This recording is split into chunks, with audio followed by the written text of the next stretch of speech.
Uchiha Madara was one of the best villains in anime history.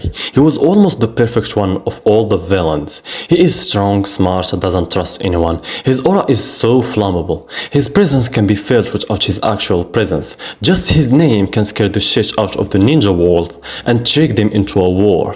And when he showed up on the battlefield of the war, everyone was scared of him. He fought the 5 Kage and won. He fought all the tailed beasts and won. He fought the 4 Hokage and won. Until then, he was the perfect villain. Except his death was not satisfying at all. It was such a humiliating way to end a villain like him in an unconvincing way. Not only was his death degrading to his aura, but also it was a lie. Because if you remember, Kyuubi told Minato that Obito would not die just because the Jubi was extracted from him. And that was because the Gedo statue remained inside of him. But even after Zetsu made him use his Rinnegan to revive Madara and later summoned the Gedo statue from Obito, he survived. But when it comes to Madara as a Jinchuriki, they were like, nah, just kill him, with a statement from Hagoromo himself when he said Madara was a Jubi Jinchuriki emptied of the chill beasts, so he will die. That was not convincing at all. Yeah, Obito survived because Zetsu was attached to him, but we have learned throughout the whole show that every rule has an exception. Because if you also remember, Kushina survived after Obito pulled Kyuubi out of her, since she is an Uzumaki having a lot of chakra and red hair, which is very important to her as Naruto didn't survive even though he is her son. She didn't just survive but also managed to capture the 9 tails using her Uzumaki chain power, just a few hours after the incident. So this is an exceptional situation of a Jinchuriki, and if there is anyone else who can fit this kind of exceptional situation, it will be Uchiha Madara. He already had a lot of chakra and the strongest body alive even before Hashirama's cells, Mokuton Jutsu or Rinnegan, which he could use to absorb a little bit of chakra to keep him alive when the rabbit threw him out. He could even survive without doing that, just like Kushina, and he already knew what would happen to him if the Jubi were extracted from him. He was smart enough to know what to do, and strong enough to do it. There are actually a lot of established rules that were ignored in his unconvincing and satisfying end. This guy made Susanoo like a toy without his eyes. Yeah, you need both eyes to activate Susanoo, and it was already activated. Maybe you don't need the 2 to make Susanoo later, or at least one of them, but we saw how Shisui suffered making up complete Susanoo with 1 eye. Also, both Itachi and Sasuke suffered the same, with their sight starting to weaken from overusing it. But Madara just did it like nothing was missing. This is definitely an exceptional ninja. You can't make me believe he died of chakra draining after being Jubi Jinchuriki. So what now? He is alive, but he can't move like Hagoromo or Obito. Then what? Sasuke will just walk up to him and kill him?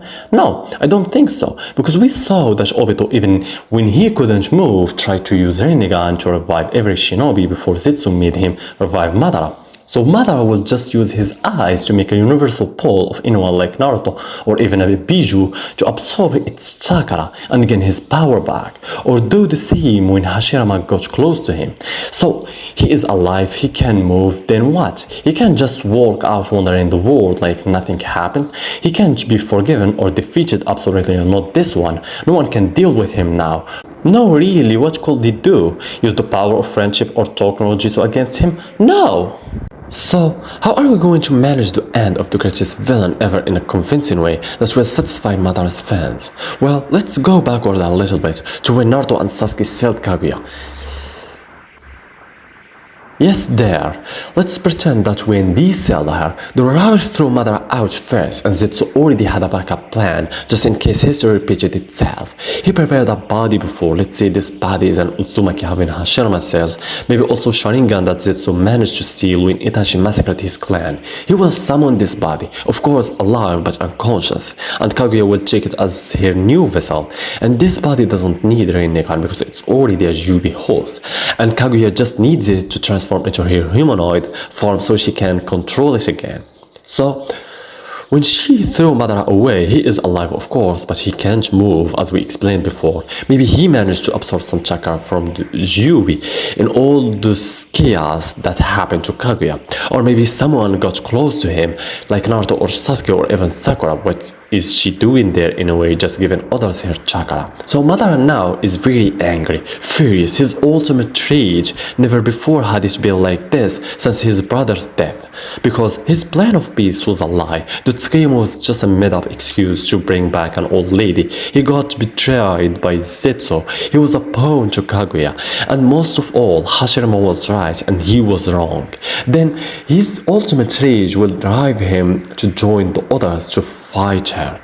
Now, we have Madara with his Susanoo Rinnegan, his body which Hashirama's cells, and Mokuton Jutsu, Sasuke with his Susanoo and Rinnegan, Kakashi with his Susanoo and Sharingan, and Naruto with Kurama and 6-path Sage Mode. Let's not talk about Sakura here because, she is Sakura. Yeah, she was very helpful with Obito, Stevie and Sasuke, but that hit on Kaguya's head was stupidly silly. Seriously, come on. They really thought we would believe that the old lady was defeated by the power of friendship or something, so let's pretend that never happened, okay?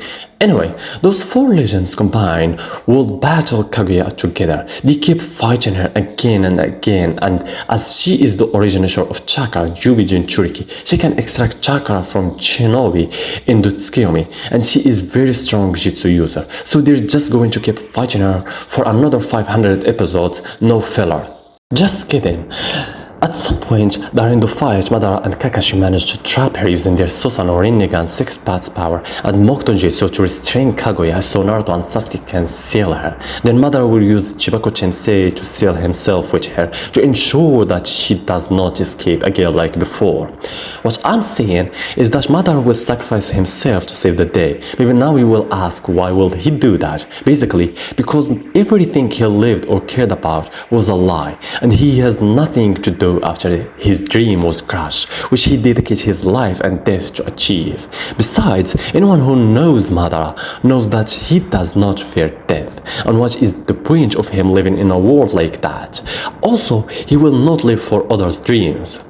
So, congratulations, this is the end of Uchiha Madara, the perfect end for the perfect villain in the perfect enemy.